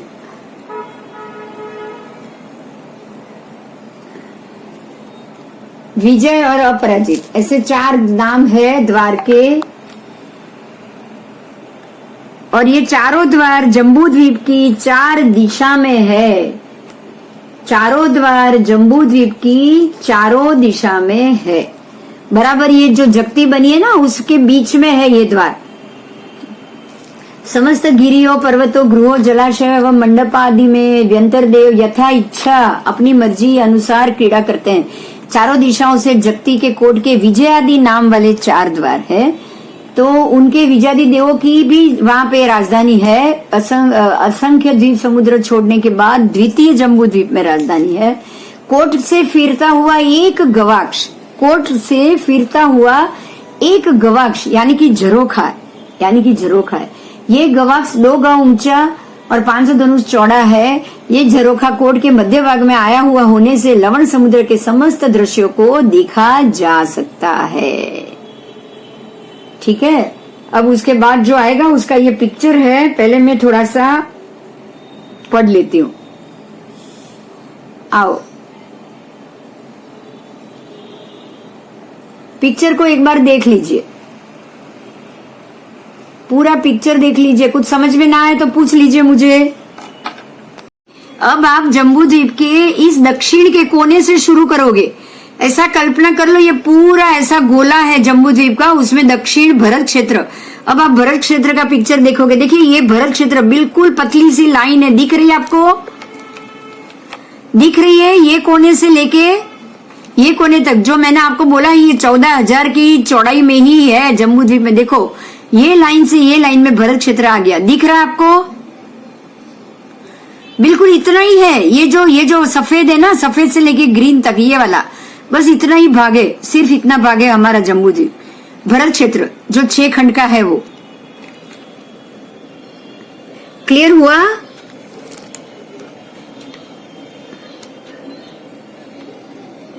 खाली इतने एरिया में, यहां से लेके यहां तक, बस। ये पद्मद्र है, यहाँ पे पढ़ो आप, पद्मद्र सरोवर, द्र का मतलब ये सरोवर। और यहाँ से ये गंगा नदी निकलती है, यहाँ से इतने ये द्वीप में 500 योजन तक वो ऐसी जाएगी, पहले बहेगी, उसके बाद नीचे गिरेगी यहाँ पे, और यहाँ से गिरती यहाँ पे आके यहाँ मिलेगी, क्योंकि ये पूरा स्लोप है, ये पूरा एरिया स्लोप है। और ये ही आपको आपके आज के 6 खंड है। आज की जो 6 खंड की पृथ्वी है ना, बिल्कुल आपको इसको ऐसे ही नापना है यहाँ से। मतलब ये हो गया आपका दक्षिण भाग में श्रीलंका और ये सब आ गया, यहाँ दरिया समुद्र है, ये पूरा एरिया। इस तरफ आ जाएगा आपका ऑस्ट्रेलिया न्यूजीलैंड का खंड, और यहाँ पे आपको नीचे समंदर मिलेगा। यहाँ आ जाएगा आपका जापान और ये सारा खंड, क्योंकि अब यहाँ पे समुद्र नहीं है, यहाँ से तो ये बंद हो जाएगा और समुद्र आएगा बाद में। आपको पता है समुद्र के उसके पास डेविल सी, आप ये सब पढ़ लेना उधर। यहाँ भी आएगा ऊपर, ये जो सिंधु नदी का प्रदेश है, तो ये जो है वो यहाँ से नेपाल और यहाँ तक पाकिस्तान सिंध प्रदेश, यहाँ से शुरू होगा ये वैताडे पर्वत, हिमालयन रेंज। मेरा कर्सर घूम रहा है, देखिए ये पूरा हिमालयन रेंज है, ये वाला।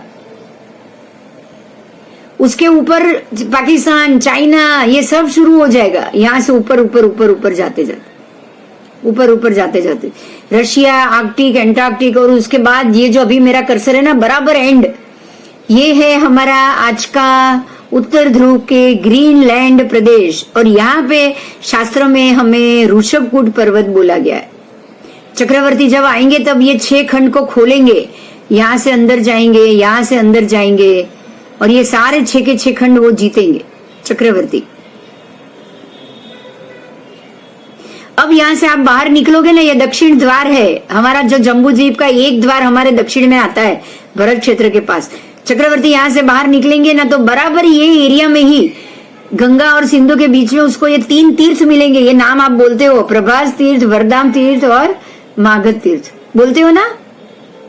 ये लवण के अंदर है, ये लवण समुद्र में थोड़ा जाने के बाद तो चक्रवर्ती यहाँ से बाहर आएंगे, और फिर मागध तीर्थ को भी जीतेंगे, वरदाम तीर्थ को भी जीतेंगे, प्रभास तीर्थ को भी जीतेंगे, और फिर यहाँ से वापस अंदर चले जाएंगे।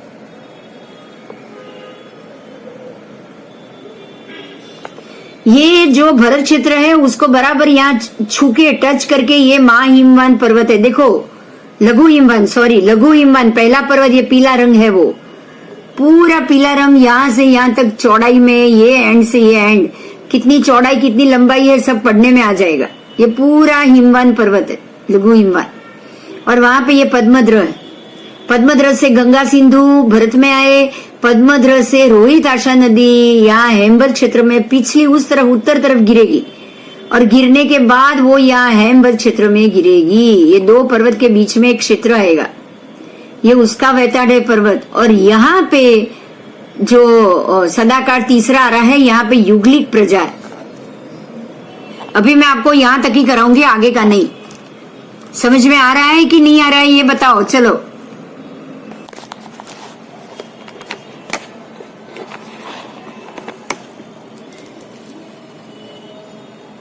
कुछ समझ में आया? भूगोल पढ़ रहे हो? इसी भरत क्षेत्र के 6 खंड जो है वो आज भी हमारी पृथ्वी के 6 खंड है। और आपने ये देखा होगा कि हमारे जो आज के जो नीचे के जो 3 खंड है ना, इसमें नीचे के 3 खंड सब आपको तीनों बाजू पानी मिल रहा है कि नहीं मिल रहा है? आज की पृथ्वी में तीनों तरफ पानी मिल रहा है। मतलब आप सिमिलरिटी करोगे, जैसे कि इसमें तीनों तरफ पानी बताया, एक तरफ पर्वत बताया, बिल्कुल ऐसे ही हमारे आज के पृथ्वी में भी है। आपको दक्षिण ध्रुव नीचे के पूरे तरफ में पानी, दक्षिण हिंद महासागर, प्रशांत महासागर, ये सारे महासागर मिलेंगे। नीचे के एरिया में तो तीनों तरफ पानी, श्रीलंका छोड़ने के बाद पानी। इस तरफ जाओगे तो भी दरिया है, हिंद महासागर, कलकत्ता, अंडमान निकोबार, उधर नीचे भी आपको महासागर मिलेगा। आप इस तरफ जाओगे मेडागास्कर और वो सब दक्षिण साउथ अमेरिका, वहां भी आपको समुद्र मिलेगा। अब आपको ऊपर जाओ, आपको अलास्का मिलेगा, पूरी पर्वतमाला मिलेगी अलास्का से लेके, फिर ऊपर जाओ तो नॉर्वे की पहाड़ी, ग्रीनलैंड, पूरी पर्वतमाला है एंड में। इस तरफ जाओ जापान में, वो भी पर्वत रेंज है, फ्यूजियामा पर्वतमाला।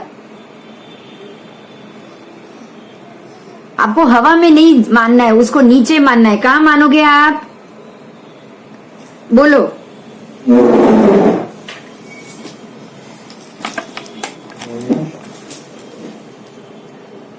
पृथ्वी को ऐसे गोला बना के हवा में नहीं रखना है, उसको पूरा ऐसे नीचे बिछा दो। चर्चा आएगी, बहुत आएगी, धीरे धीरे बहुत आएगी। आगे आगे आगे जाओगे ऐसे बहुत चर्चा आएगी, पर अभी सिर्फ इतना तक समझो बस। आप अपने बात को स्थिति से जोड़ते जाओगे ना, आपको थोड़े थोड़े जवाब मिलते जाएंगे ना, तो मजा आ जाएगी। क्योंकि जैसे ये पृथ्वी में जम्बू द्वीप में हमारे भारत, दक्षिण भारत के खंड को, फिर यहाँ के नीचे ऑस्ट्रेलिया, न्यूजीलैंड वाले, अंडमान निकोबार, सारे वो खंड को, और आप इस तरफ आओ, इस तरफ के दक्षिण अमेरिका, दक्षिण अफ्रीका के खंड को, सबको पानी का समंदर मिल रहा है। तो यहाँ भी वही मिल रहा है, तीनों में लवण मिल रहा है। तो ये अगर आपको जवाब मिल रहा है, ऊपर पर्वत मिल रहे हैं, तो हमारे में यहाँ लघु हिमवान पर्वत बोला है, तो वहां भी पर्वत पे बर्फ तो है ही ना, है कि नहीं? आप देखो अलास्का, ऊपर की पहाड़ी, ग्रीनलैंड, सब जगह बर्फ ही बर्फ है कि नहीं है? हमने भी उसको लघु हिमवान नाम ही दिया ना। हिमवान का मतलब हिम का ही पर्वत, बर्फ का ही पर्वत हुआ। तो धीरे धीरे आपको सारे जवाब मिलते जाएंगे। आप ये स्थिति को, सिचुएशन को ऐसे प्रकार से मैप से ही आगे जाओगे। कोई प्रश्न है तो पूछ लो प्लीज, होने चाहिए प्रश्न सबको।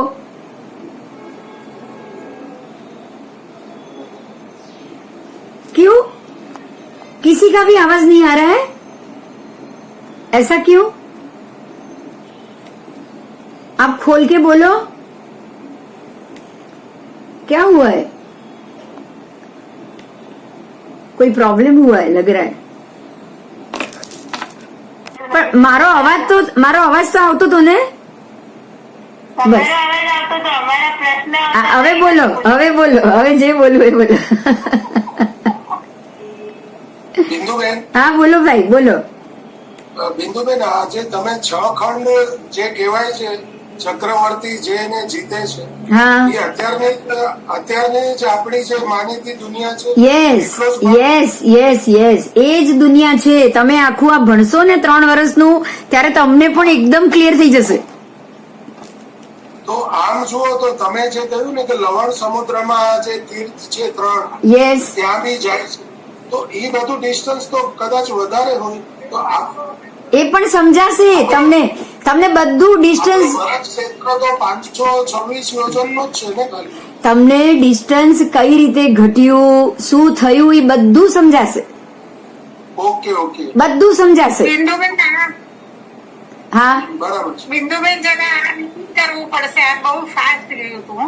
હવે પણ આ તો આખું હવે તમારે 3 વર્ષ હાથ ભણવાનું છે. નહીં પણ આ જે બેઝ છે એ તો ફાસ્ટ હા, એટલે રૂપરેખા આપી, તમને અત્યારે સમજાવ્યું કે આ ભરત ક્ષેત્રને જ તમારે ભરતખંડ, આજના ભરતના 6 દેશો માનવાના છે. તમે પાછું એવું કહો કે આ તો આપણે તો હવામાં છીએ, આપણે તો હવામાં છીએ, ભગવાને તો આવું નીચે આમ બતાવ્યો, ચંદ્રાકાર આખો આકાર બતાવ્યો, એટલે આ આપણે નથી, એવું તમે સમજી ના લો ને, એટલે આટલું બોલી.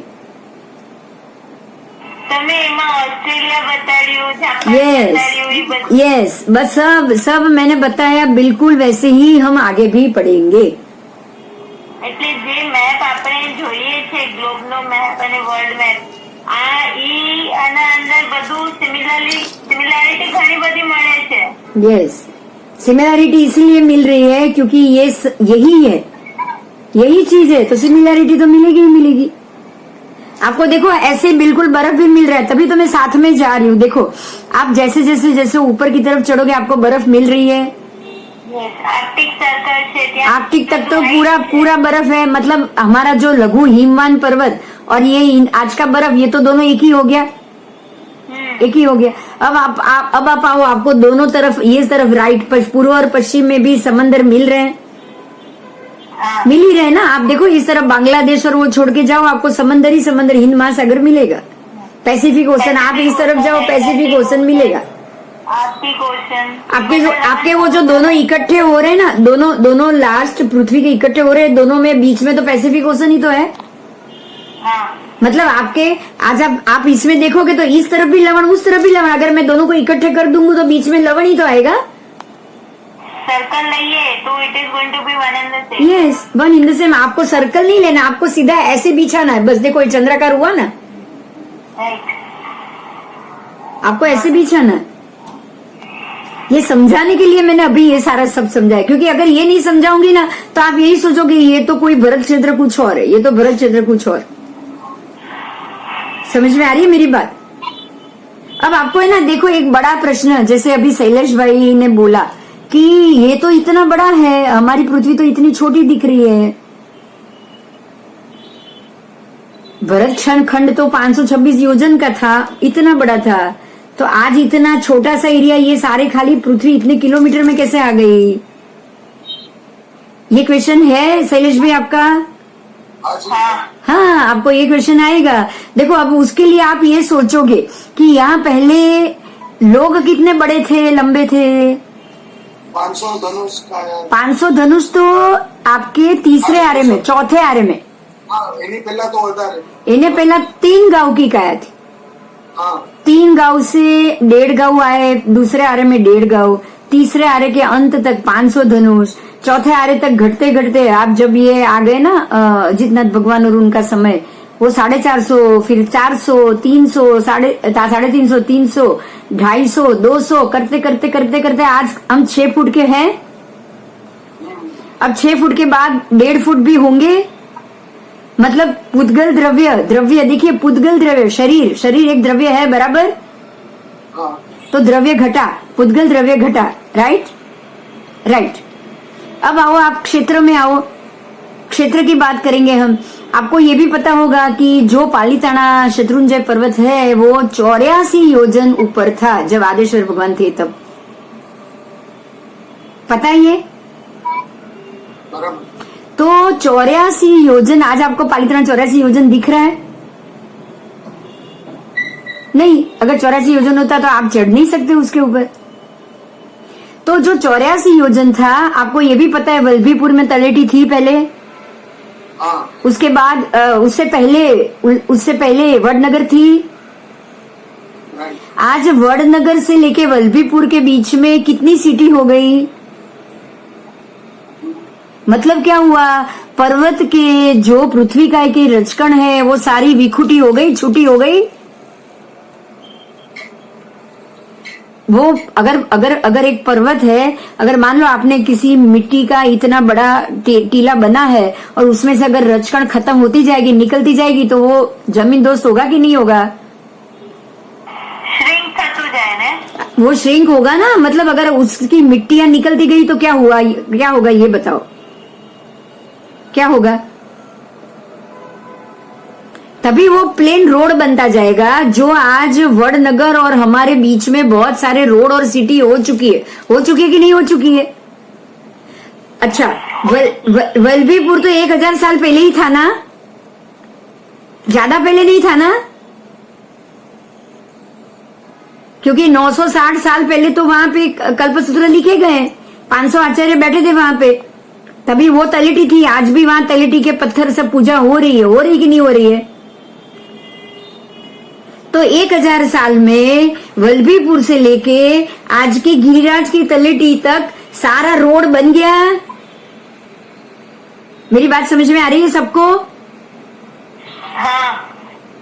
और अभी आज आप देख सकते हो, आप देखो, ध्यान दो, आप पालीताना चढ़ते हो ना तो 2 जगह बड़े लंबे लंबे रोड आते हैं। 2-3 बार आते हैं ना, आते कि नहीं आते? आते हैं। हाँ शैलेश भाई?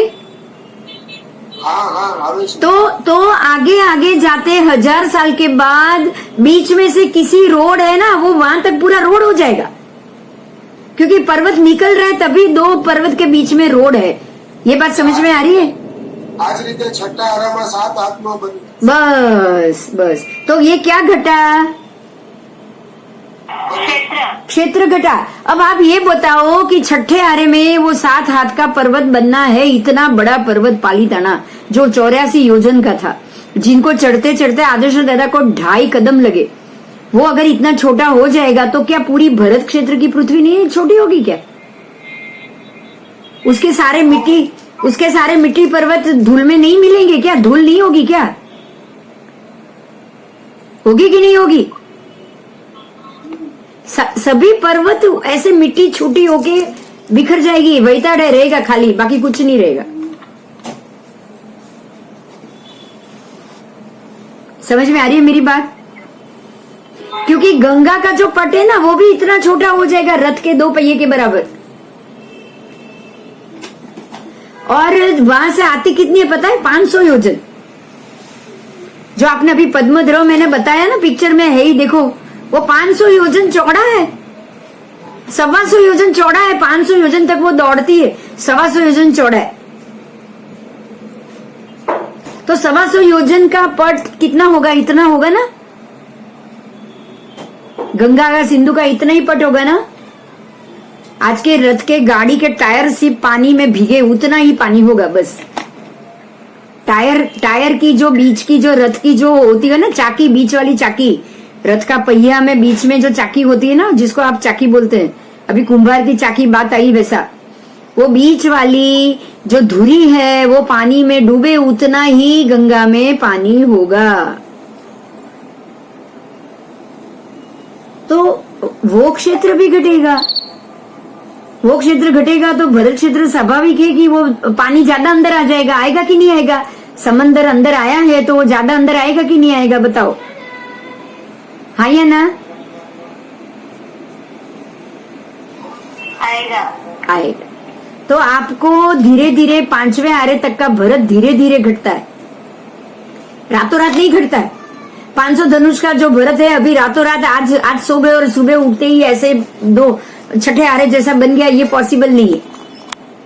समझ में आ रही है मेरी बात? अभी अवसर पीढ़ी प्रमाणे आनो माप पाछू वधी जाशे। फिर से पानी बाहर निकलेगा, ये लवण का पानी फिर से बाहर निकलता जाएगा और वापस भूमि, वापस पत्थर, पृथ्वी का एक इंद्रिय जीव है वो वापस वहां आके चवेंगे, वापस वो खड़ा हो जाएगा, इकट्ठा हो जाएगा। अगर किसी पर्वत में से मिट्टी के जीव चवित हो गए तो वो पाउडर हो जाएगी ना, जमीन दोस्त हो जाएगा ना। वापस वहां पे आके पृथ्वी का के जीव अगर वापस उसने वहां से ही वापस फिर से अपना जन्म लेना शुरू कर लिया, वहां पे ज्यादा मात्रा में आ गए तो वो वापस पर्वत बनना शुरू हो जाएगा। है तो वो पृथ्वी का के मिट्टी और उसके ही कंकर मिट्टी, उसके ही जीव ना, या कोई और है? आपको ये पता है सांप राफड़ा कैसे बनाता है?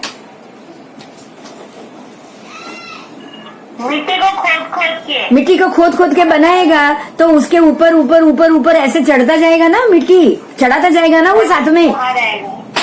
इतने बड़े बड़े ऊंचे राफड़े होते हैं तो मिट्टी चढ़ाता है तभी ना, बस उसमें कोई देर नहीं लगने वाली। यही वापस उत्तर पीढ़ी में भरत क्षेत्र वापस 500 धनुष का बन जाएगा, वापस घटेगा। ये काल चक्र है, बहुत बहुत आसान है, इसको समझना बिल्कुल मुश्किल नहीं। એટલે ખાલી ચક્રવર્તીના જ સમયમાં આ લવણ સમુદ્રને બી અંદર જઈ શકે છે ચક્રવર્તી? चक्रवर्ती सब जाएंगे, जो अंतिम चक्रवर्ती हुए वो गए, હા बस उसके बाद कोई नहीं जा पाएगा। अब जैसे शांतिनाथ भगवान चक्रवर्ती, कुंथु और मल्ली वंदे मुनिसु है, नमी जिणंचल, लास्ट जो 3 चक्रवर्ती, अरनाथ, હા ये जो तीनों लाइन से चक्रवर्ती हुए, शांतिनाथ, कुंथुनाथ, अरनाथ, ये तीनों चक्रवर्ती हुए, बराबर 16वें 17वें 18वें भगवान। अब उसके बाद जो चक्रवर्ती हुए उनकी तो शरीर काया सब छोटी छोटी होती गई थी, तो जो चक्रवर्ती जो समय में जो काया लेके आएंगे वो काया से वो प्रवेश करेंगे। तब तक तो वो नगर गांव सब छोटा। आप इतना सोचो, अभी मेरी एक बात पे ध्यान दो, अगर भरत चक्रवर्ती जितना ही 500 धनुष की काया और उनके जो 90 करोड़ पदाति थे उसके सैन्य में, अगर उनके जितना आज अयोध्या होती तो एक एक का घर, 500 धनुष के वाले का एक एक का घर, महल 1500 धनुष का होगा कि नहीं होगा? બરાબર। तो वो घर में क्या आज हम 5 फुट वाले रह सकते थे? नहीं कहां से रह सकते थे? वो दरवाजा खोलना भी मुश्किल हो जाता हमारे लिए तो। हाँ, फिर तो जो काल है उस हिसाब से धरती भी बने, घर भी बने, कोई सरप्राइज नहीं है उसमें। नहीं तो चक्रवर्ती जे शिला पर एमનું નામ લખવા જાય છે, यस, ये बात भी नानो नहीं, क्यों नहीं, वो नहीं होगा। क्यों? क्योंकि वो हिमवान, लघु हिमवान पर्वत से जुड़ा हुआ है। ओके। यहाँ तक कि वैताडय तक भी श्रिंक नहीं होगा। वैताडय थोड़ा होगा, ज्यादा नहीं। उसके लिए भी हम कारण समझेंगे, क्योंकि ये जो ग्रह के जो मंडल है ना, ग्रह के मांडले, ये सारा चेंज लाने का कारण है ज्योतिष चक्र। वो ज्योतिष चक्र वैताडय की तरफ तक सूर्य चंद्र घूमते तक नहीं है, उसको हम समझेंगे, धीरे धीरे समझेंगे। ज्योतिष चक्र है ना, पूरा जम्बू के कोने में घूमता है। जम्बू के कोने में, जो जम्बू की 1 लाख योजन की गोलाई है ना, बराबर अंत के 180 योजन, सिर्फ 180 योजन जम्बू के ऊपर ही ज्योतिष चक्र घूमता है। और वो 180 योजन में हमारे जो ये भरत क्षेत्र आपने देखा ना, पिक्चर में दिख रहा है, वो वैताडय के इस तरफ के 265 योजन दक्षिण भरत आएगा। वो सब नाप आएगा आपको अभी। तो ये जो मांडले घूमेंगे ना, वो बराबर दक्षिण भरत के, मतलब आधे भरत क्षेत्र के 265 योजन के ऊपर से ही घूमेंगे। तो वहां का एरिया ही ऐसा खराब ज्यादा होगा, श्रिंक होगा। ऊपर के भरत वाले का उतना एरिया श्रिंक नहीं हो पाएगा। आप अभी भी आप अपने हमारे आज के मैप में देख सकते हो, नीचे नीचे के प्रदेश पानी में डूबते जाते हैं, ऊपर के प्रदेश नहीं। ऊपर आपको अभी भी 6 खंड में पूरा एंड तक जमीन मिलेगी। आप यहाँ अलास्का देखो, यहाँ पे क्या देखोगे? जापान, फ्यूजियामा पर्वतमाला। ये जापान का कोना और अलास्का का कोना कहीं से भी कम नहीं हुआ है। लेकिन नीचे के ऑस्ट्रेलिया, न्यूजीलैंड, मेडागास्कर, बाकी और द्वीप, कुमारी द्वीप था, अभी तो एक और, मैं आपको एक वीडियो भेजूंगी आपको। श्रीलंका के नीचे का पूरा कुमारी द्वीप करके बड़ा द्वीप है, वो पूरा पानी में उतर चुका है। आपको द्वारिका नगरी पानी में उतर चुकी है। ये द्वारिका नगरी के पीछे, और अभी आपको अभी अगर आजकल के न्यूज सुने हो तो आपको ये पता होगा कि अंडमान निकोबार द्वीप भी डूबने तक पहुंच चुके हैं। वो भी कभी भी डूब सकते हैं। और वो वीडियो में स्पष्ट रूप से आपको मालूम पड़ेगा कि आज से 15,000 साल पहले जो पानी था वो सिर्फ 40, आज जो 100% पानी है ना, 100%, आज जो जितना पानी है ना, बराबर आज से 15,000 साल पहले सिर्फ 40% पानी था। 10,000 साल पहले सिर्फ 60% पानी था। और ये द्वारिका भी नीचे है, उसके साथ ये वाला जो पूरा कुमारी द्वीप वो भी जमीन के नीचे। तो ये तो बहुत क्लियर बात है, ये तो बहुत क्लियर बात है कि जम्बू के चारों तरफ के द्वीप पानी के अंदर उतर रहे हैं। समझ में आ रही है मेरी बात? तो अभी हमारी जो जानी हुई दुनिया है, हाँ, उसमें हमारी ये मर्यादा है कि ये जो जितना अभी हमारा जो नॉन भरत क्षेत्र है, हम जो मध्य खंड में है, हाँ, उससे आगे का हम देख नहीं सकते या वहाँ आगे जा नहीं सकते। वो आप नहीं जा सकते हो, वो अलग बात है। देखो चक्रवर्ती, अभी आप उड़ के तो जा ही सकते हो, जहां तक जा सकते हो वहां उड़ के जा सकते हो। आगे की दुनिया आज की साइंस ने देखी नहीं है, क्योंकि उसके पास उतना विजन नहीं है। वो ऊपर चढ़ाई में जा रहा है, चढ़ाई पे जा रहा है सारा। तो अगर अगर अगर हमारे यान और सब और ऊपर तक चढ़ाई में गए तो आपको दिखाई दे सकता है, मगर उतनी चढ़ाई पे चढ़ेंगे तब दिखाई देगा ना। राइट। हाँ, और वो ऊपर तो भेजते नहीं, वो तो साइड में भेजते हैं, क्योंकि वो तो सूर्य के बाजू में पृथ्वी को समझ रहे। हाँ हाँ, उनका भेजना और घुमाना ही साइड से है, ऊपर तो है ही नहीं। बेसिक गलत है। बेस ही गलत है, वो साइड में भेज रहे। आप देखो पृथ्वी में ऐसे ऐसे साइड में घुमाएंगे, वो सूर्य के बाजू में पृथ्वी रखी है ना, हाँ, तो बेस ही गलत है। ऊपर जाएगा तो आगे का कुछ दिखाई भी देगा।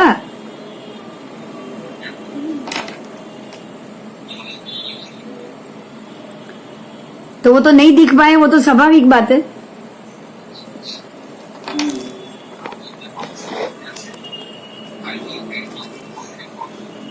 ठीक है, कोई प्रश्न है और बोलो।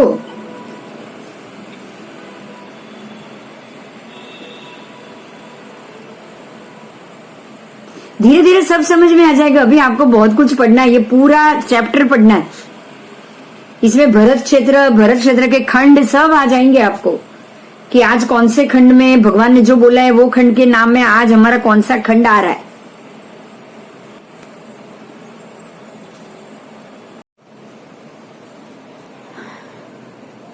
બોલ પછી 10 દિવસનો ગેપ પડી જશે ને પછી નહીં મજા આવે, સબ્જેક્ટમાં મજા નહીં આવે તમને લોકો। પણ મારું તો આવું જ આવું જયારે આવે છે તો મને નથી સમજ, એ જ જતું રહે છે હંમેશા। કેમ આજે કેમ જતું રહ્યું?